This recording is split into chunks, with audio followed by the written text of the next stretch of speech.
Mengapa diadakan walimah? Ada tujuan daripada walimah. Apa saja tujuan diadakan daripada walimah itu? Setidaknya ada 3 perkara. Setidaknya ada 3 perkara. Nih, tujuan dilakukannya itu walimah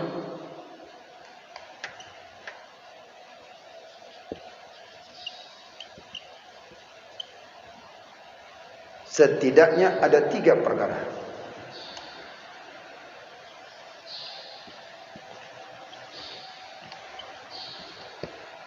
Apa saja 3 perkara itu tujuan daripada walimah? Yang pertama itu adalah pemberitahuan.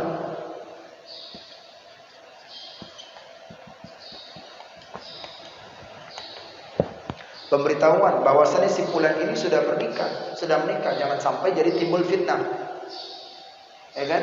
Makanya kalau ada si fulan, oh, itu pesta siapa? Si fulan. Oh, jadi udah nikah dia rupanya.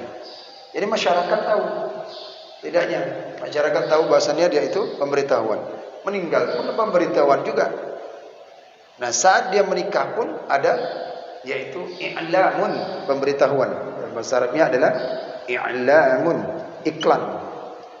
I'lamun, pemberitahuan. Ini tujuan diadakannya itu walimah. Yang kedua, tujuan daripada walimah itu adalah ajang doa, supaya dapat doa, supaya dapat didoakan.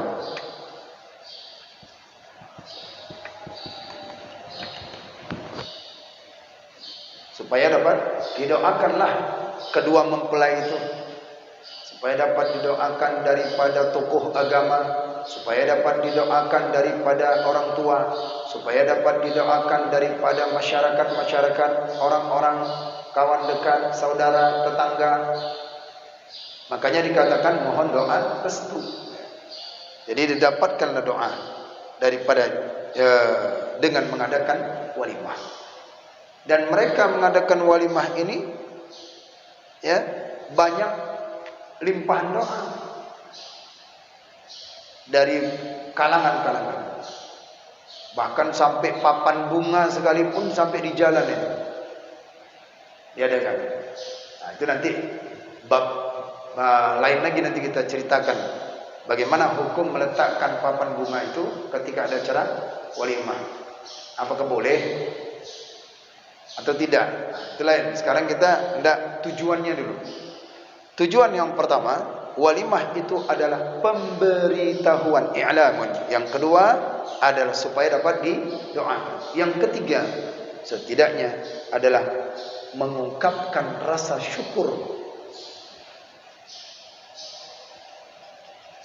Mengungkapkan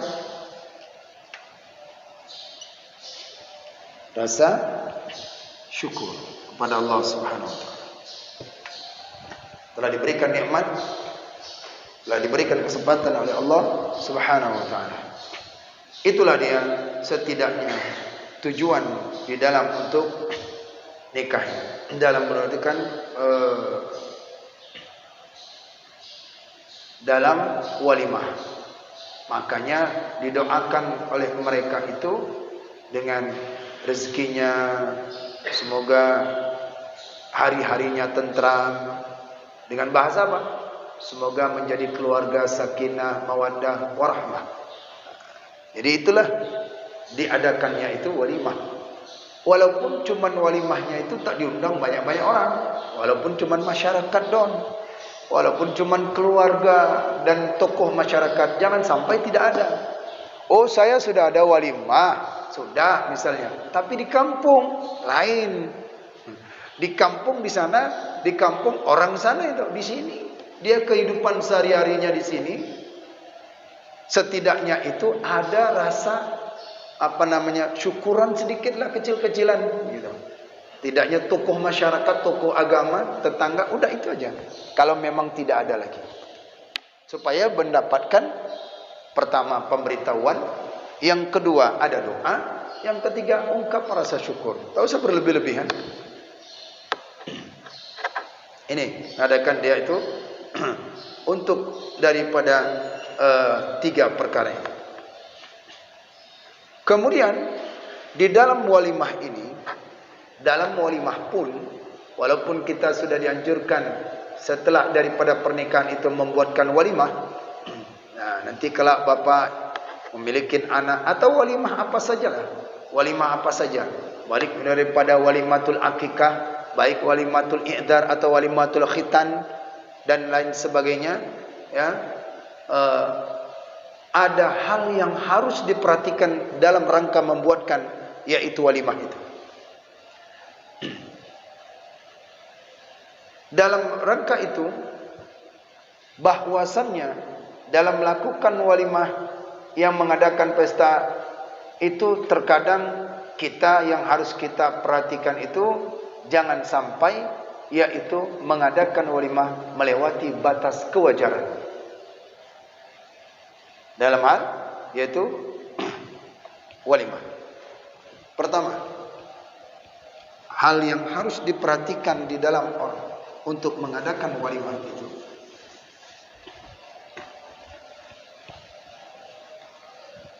dalam walimah ada hal yang harus diperhatikan.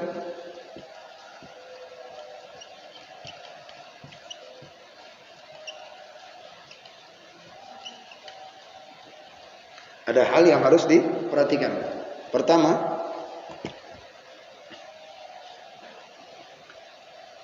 Pertama dalam walimah itu, ketika kita hendak mengadakan walimah atau mengadakan walimah, ada hal yang harus diperhatikan. Yaitu apa dia? Jangan boros.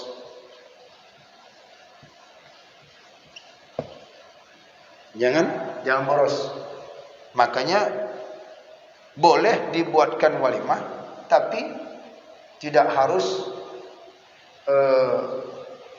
melewati batas kewajaran dalam acaranya. Mengapa? Karena dalam Al-Quran sendiri, ya, surat Al-Isra ayat 27, innal mubadzirina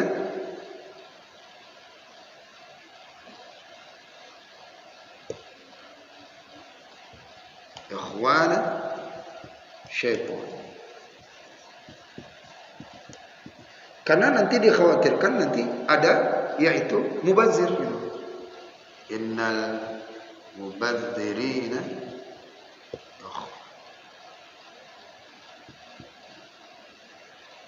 kana ikhwani syaitan.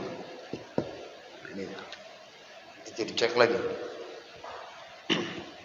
Karena nanti akan mubazir. Innal mubadzirina kana min syaitan.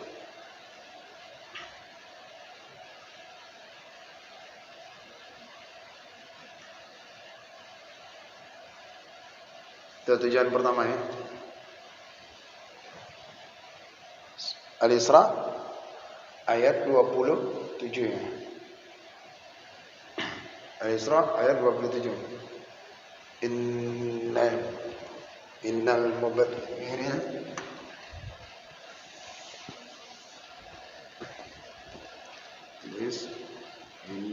innal mubadzirina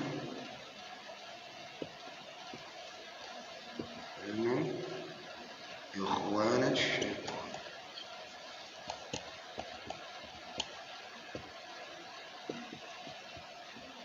Innal mubadzirina kanu ikhwana syaitan. Karena dengan mubazir itu adalah mereka saudara-saudaranya syaitan.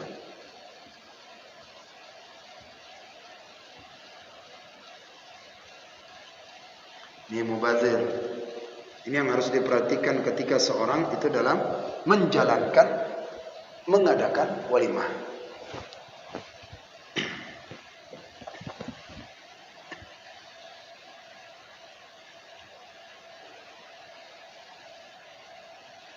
Nah, itu yang harus diperhatikan. Yang kedua, dalam mengadakan walimah itu,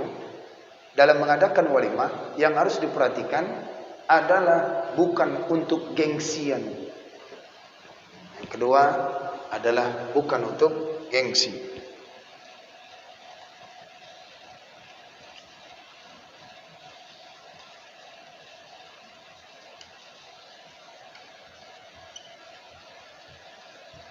Nah, gengsi masa nggak pesta? Nah, jadi dia mengadakan walimah ini hanya untuk supaya dipandang, supaya nanti malu. Jadi yang kedua ini yang harus perhatikan, tanamkan di dalamnya itu untuk walimah memang mengikuti Nabi, bukan untuk karena gengsi-gengsian dari itu. Ini dia. Dalam bukannya. Yang ketiga yang harus diperhatikan bagi orang yang bagi orang yang mengadakan walimah seperti ini, walimah nikah ini, yaitu tidak mengharapkan amplop.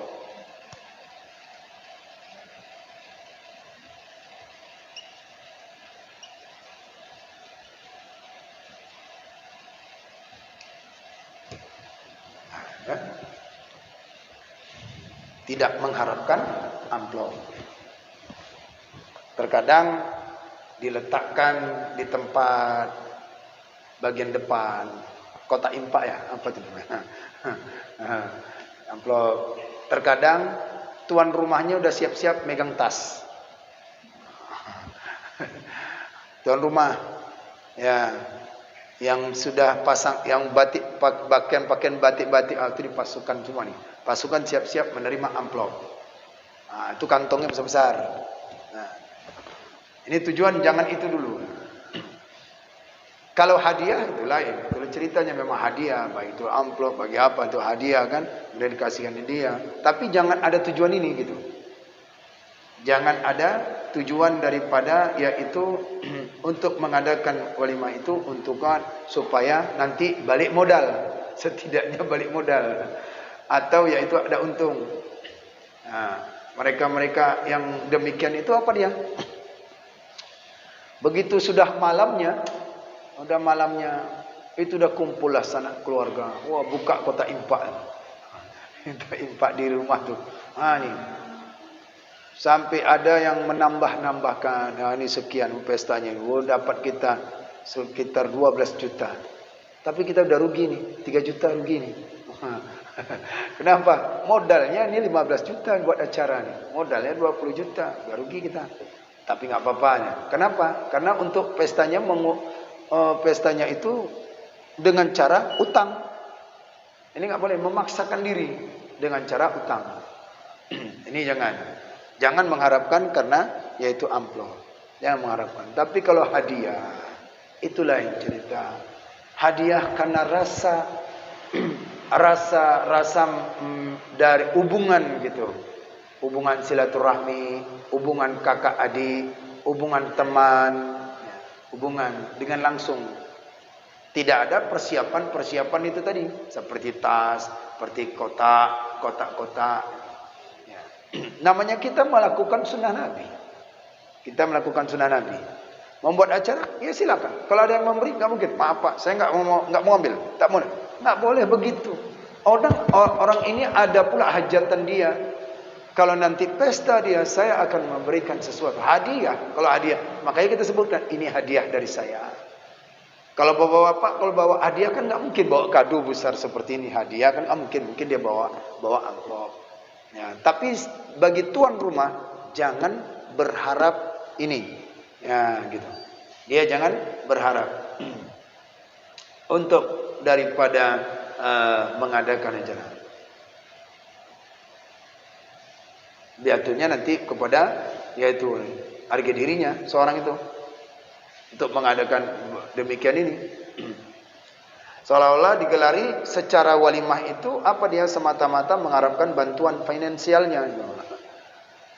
Nah, itu dia seorang minta bantuan. Dan itu pun dilakukan sudah jadi turun temurun. Sudah turun temurun, sehingga seolah-olah berlaku hukum bahwa siapa saja yang tidak punya uang untuk amplop, mereka itu diserahkan kepada kadang-kadang itu jadi malu yang datang karena nggak bawa. Aduh, saya nggak bawa pula. Gitu. Pernah kita jadikan, ada nggak enak pula mau pergi. Kenapa? Nggak ada bawa. Tapi kita yang nggak enak sendiri, maksudnya jangan karena ada, oh ini bekas amplop, yang kawan sudah memberi kita nggak memberi. Atau mungkin Bapak bisa kita datang rombongan ya rombongan secara pribadi lah kita masing-masing. Ketika itu kita tidak memberikan sesuatu.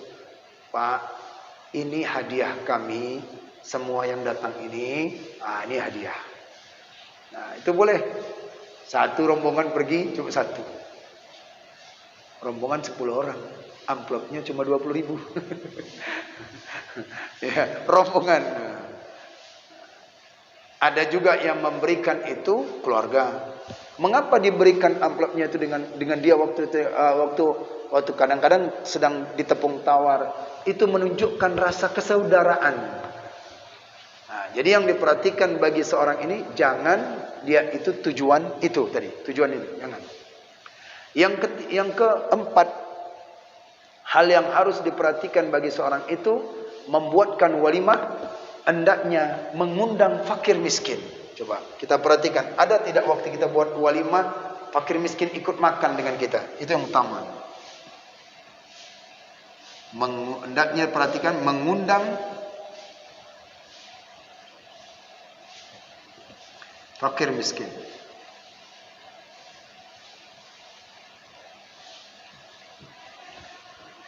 Empat perkara inilah yang harus diperhatikan ketika seorang itu ya, empat perkara ini. Yang pertama, jangan boros. Yang kedua adalah yaitu bukan untuk gengsian. Yang ketiga, tidak mengharapkan amplopnya. Yang keempat adalah yaitu mengundang orang fakir miskin.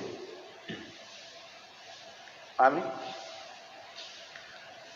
Kira-kira Pak, ada nggak fakir miskin ikut makan? Atau mereka dulu yang makan? Makanya itu Pak, makanya apa? Ada tokoh agama pertama pagi itu, orang fakir miskin, mereka dulu makan supaya berkah walimah tuh.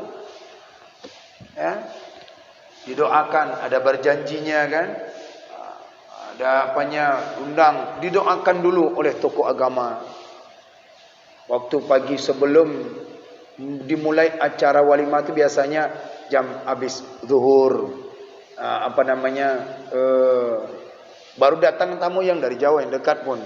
Paginya jam 9, begitu ceritanya, jam 9, jam 10 itu undang tokoh agama, undang fakir miskin. Itu lebih baik. Mereka ikut makan. Walaupun cuma 2 orang, 3 orang, 5 orang. Walimah apa aja, setiap walimah apa aja, enggak mesti walimah nikah itu. Walimah apa termasuk walimah akikah. Jangan hanya mengundang daripada orang-orang yang sekitar mengundang, tapi fakir miskin enggak ada diundang. Karena tujuan itu adalah sedekah kepada fakir miskin. Maka kata Nabi sallallahu alaihi wasallam, apa kata Nabi? Hadis riwayat Imam Muslim, syarrut ta'am, makanan yang jahat itu adalah ta'amul walimah yud'a lahal aghniya. Syarrut ta'am, makanan yang paling jelek, makanan yang paling jahat itu adalah ta'amul walimah yud'a lahal aghniya. Makanan walimah yang ada makanan itu diundangnya orang-orang kaya-kaya semua. Itu. Wa yutrakul fuqara, dan meninggalkan daripada orang-orang fakir. Wa man taraka ad-da'wa faqad asallaha rasulah. Barang siapa meninggalkan akan demikian itu, maka sungguh dia telah bermaksiat kepada Allah dan kepada Rasulullah sallallahu alaihi wasallam. Jadi pada orang kaya semua, orang elit, orang yang pilihan-pilihan lah yang nanti mendapatkannya amplopnya mahal yang banyak-banyak. Tapi bagian miskin tidak ada. Jadi untuk inilah walimahnya yang tidak baik, yang tidak ada orang fakir miskin. Wa yutrakul, yaitu daripada walimah. Itu kata hadis Nabi, hadis riwayat Muslim dari Abi Hurairah, syarut ta'am wa syarut ta'am ta'amul walimah. Yud'a laha al-aghniya. Yang diundang bagi walimah itu ada orang kaya-kaya. Wa man tarakal yutrakal fuqara. Kemudian ditinggalkan itu orang-orang fakir. Wa man taraka faqad asallaha wa rasulah. Barang siapa yang meninggalkan akan demikian itu, maka sungguh dia telah bermaksiat kepada Allah dan kepada Rasulullah sallallahu alaihi wasallam. Maka sebaiknya ada yaitu orang fakir miskin. Kemudian yang terakhir, yang kelima adalah menjaga waktu sholat. Dalam acara walimah itu kita jaga waktu sholat. Berapa banyak orang yang sudah di atas pelaminan, mereka itu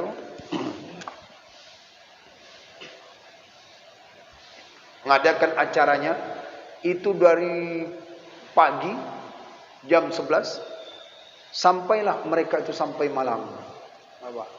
Sehingga make upnya ini nggak bisa diapakan dan sholat pun tidak bisa dikerjakan. Nanti ajalah. Bahkan kalau dapat dijamakkannya katanya, dikosorkannya, atau yaitu diapakan ya, akodo sajalah. Ini yang harus diperhatikan. Ya. Dalam acara pun orang-orang yang membuat walimah lihat-lihat juga, jangan waktu itu ada musik-musik yang ketika ada azan. Hargai. Ya. Yang kemudian yang pesta pun kedua mempelai, dia itu lihat waktunya, udah waktu sholat. Khawatir nanti makeup, tahu saya bermakeup, luntur takut dia. Buka lagi, buka ini lagi. Nah, ini harus yang diperhatikan bagi seorang yang dia itu. Ini yang sering kena pesta sehingga mereka itu dia tidak menjaga dalam waktu sholatnya. 5 perkara inilah yang harus diperhatikan bagi seorang yang ada walimah.